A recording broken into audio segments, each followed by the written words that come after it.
Welcome to GHAS Sports Network.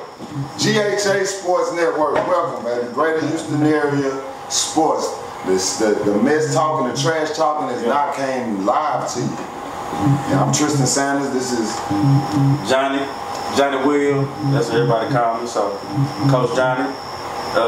So the goal of this network really gonna be just to highlight everybody in youth sports, man. Not just football, but everybody. You know, so we're gonna be doing a lot of interviews with people who want to be interviewed. We'll go with that. We also, like I said, we want to be outlet to all the sports. It's gonna be a place to talk shit. We're not trying to be, you know, politically correct, none of that stuff. Come in, you know, say what you mean what you say. You know, obviously have some respect with it, but we don't want all the nice boy stuff. When we get in between the lines, ain't nobody nice then, so we don't want to see that.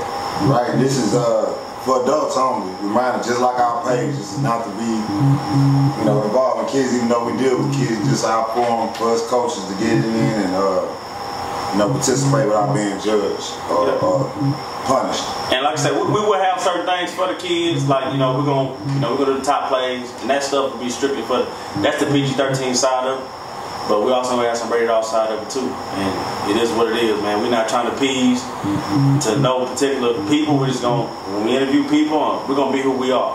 We're not trying to, we ain't trying to be fake, man. So that don't mean being, you know, Bradford and quote unquote ghetto, but just be who you are. You know, that's why people love you. Right. So moving in, what made you start the page, Johnny? Man, actually, so I was with an organization called League City Saints, and I remember we was going through so much stuff, and we was trying to deal with it through the league, and we just couldn't find any help, and we didn't have nobody to talk to. I didn't even know how to, man, if maybe somebody else needed a team, needed a coach, and I could make a move. I didn't know. I didn't have no network. I didn't know how to get in contact with anybody. And I was like, man, you know what, it'd be badass to have a page that, well, something happened like that to me and I want to make a move, man, I could just put something on the page or something, you know, but I can get in contact with these people. And that's the reason why I started, man, so to give people more power. Yeah. I felt like it was handcuffed, you know, throughout the leagues or whatever. Right, it's definitely done that. I mean, we've had some great events and great moments due to this page. I mean, difference between this page and a lot of other pages, a lot of us, we all know each other. We ain't far from each other. So we've had, we got the Galveston County United came from this page, great games came from this page, the call-out tournament came from this page. It was the birth of a whole lot of stuff, man. Straight, nothing but good events from the, you know, from this page. The coaches 7-on-7, you know, from this page, you know. So we appreciate everybody that participated, and we hope to make it better coming soon. And I want to say this, man, like, this page isn't about me. That's why I don't get my feelings about stuff. It's people I didn't have good relationships with that don't matter. Like, I'm not gonna delete somebody off the page. It ain't about me. Though, you know, a lot of these things happen, yeah, because of the page. And yeah, I might have created the page, but it's because we got great people who are willing to do these stuff and step out there and help out. So that's what it's about, man. It ain't about me. Right. So, you know, people want to know that we talked about this for years. What took it so long for this show to, you know, to come to the people? I know I'm gonna take half the blame because, you know, I lived in Galveston and deep in Galveston, and Johnny stays on the south side of Houston. So, you know, it was almost like a special trip. So I moved a little closer. We got a little closer, and then we want to make sure we plan it out and bounce our ideas out. Make sure we put a product that will increase and you know, quality. Yeah. And that's what we want. We want to get better every time. Just like we tell our kids, we want to get better. Every episode should be better. So thank y'all for tuning in.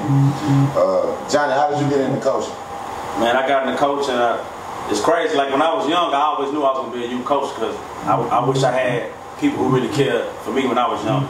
And you know, I did have a few guys who did that. So, you know, obviously I had a son, he wanted to play ball, and I started coaching him, and I just fell in love with it from that day. And here I am, 7 years later. Right. That's good. So I'm gonna tell you a little something about Tristian. I always knew Tristian was gonna be a coach.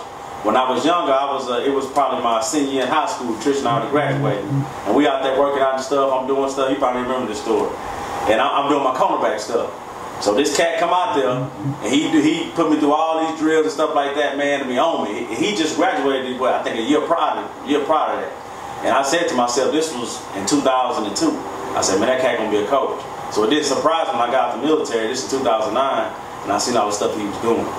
So I'm gonna ask you, how did you get into coaching? Well, before, man, it's crazy. It was, you know, it's a lot of cool guys to coach now. You know, now it's cool to be a coach. It is. But back when I first started, I mean, you was considered a squad. You was a squad when you was a coach, man. You know, it's kind of some squad stuff. But I was in a whole lot of trouble, in and out of trouble. You know, back home from college, and I dove right into the typical Galveston County antics.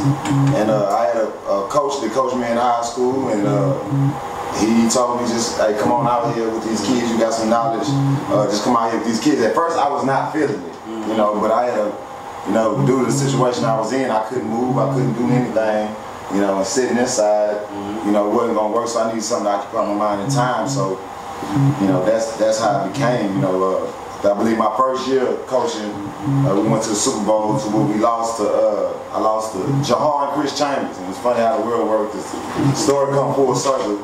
You know, we ended up doing a lot of great things. So that's how I am. You know, 14 seasons later, we still doing it, and I'm still having fun, man. So that's what it's all about. But like I said, I came in to get in, you know, and just have something I can occupy my time, and it just morphed into something else. I'm not gonna tell you I came in to help the kid. When I first came in, I could not stand coaching. I did not want to be out there. That's the honest to God truth, man. Yeah. So before we get to the rest of the stuff, you know, we got to shout out the big boss of the South, Big Greg Randall. You know what I'm saying? He up in the building. You know what I'm saying? He like Suge Knight, man. You might not see him, but you might feel him. You know what I'm saying? You really don't want to feel him. You know what I'm saying? Everywhere. He everywhere, man. No. He always got his hands on something, man. So we definitely appreciate him for what he does for all of you from the area. In the area, and that's the whole area. There's a lot of people that y'all may not know. You know, that he's helped out and he's a mentor for us all. I mean, extremely qualified. I think he played for his high school coach just got inducted into the high school Hall of Fame, and played college ball for that dude from Alabama. I hate saying his name, Nick Saban. Never heard of him. Never heard of him. And also played for Bill Belichick. So it ain't too many people that you know that come from that type of coaching pedigree. So, and don't brag about it. Don't brag about it. Some of you cats made it to the third round, and y'all barely made it to the third round of high school playoffs, and y'all brag about that. But whatever, we ain't on that. You gonna go there now. so we'll get to the shout-outs, man. I know you got some shout-outs you want. Yeah, extremely good shout. We had some good stuff going on this weekend. We had Texas Takeover. I've been looking at that organization. I seen how they put together. They went and grabbed a bunch of basketball bosses, and it looked like they've been kicking ass ever since they joined up. So shout out to them boys doing their thing. They had a team, Coach Quez's team. And if I missed you, I'm sorry, but Coach Quez's team, they took first place this weekend. Hustle Baseball, they'll be in Florida for the World Series, and that's the team that's right here in our backyard. And a lot of people don't talk. You know, people think because you don't brag on Facebook, you don't, advertise that you ain't doing nothing. But no, they've been working and they've been on top. I think they are the #1 ranked team in the United States. That's big coming out of this little old county, but it ain't nothing we ain't used to doing. Also, we had a team, the Houston Hoops 9U. I don't believe they lost. They're in Florida right now. They haven't lost, so they're doing it big on stage. We had the National 7-on-7 tournament. Cat and Dab, day one, that was today. Team Cat 3-0 on their 12U, and the Dab 10U also 3-0 undefeated. And that's G County all in your face, and that's in them people's backyard. So shout out to Brandon Robinson, Chaz. Y'all keep doing y'all thing. Tremendous job. Great move for the county, great look for the county. Y'all boys keep it up. Shout out to the kids also. Hey, I know with Texas Takeover, I want to give DeAndre a shout out. I know he won the national championship. I think it was in San Antonio. So shout out for that, man, and all the kids and all the hard work you guys been doing, man. That's big, And really, whether the guys win or lose, and I don't want to be one of those guys that just only holler at the guys who win, but just the kids going out there to compete and all the dough to put all that stuff together, man. This stuff is hard. So, man, I just want to give respect to everybody who do that, man, whether you win or lose. And I do want to say this. When you got somebody that's about to leave about this county to go put it down for somebody, I don't care if you like the coach, hate the coach, whatever, support the movement. support it, because at the end of the day, it don't matter. People don't want to hear how we get along down here. They looking at us as a G County team that went up here and they, you know, they putting on. So they represent you whether you like it or not. So please support them, support the fundraisers, support everything they doing, so you know those kids can have everything they need when they leave up out of here.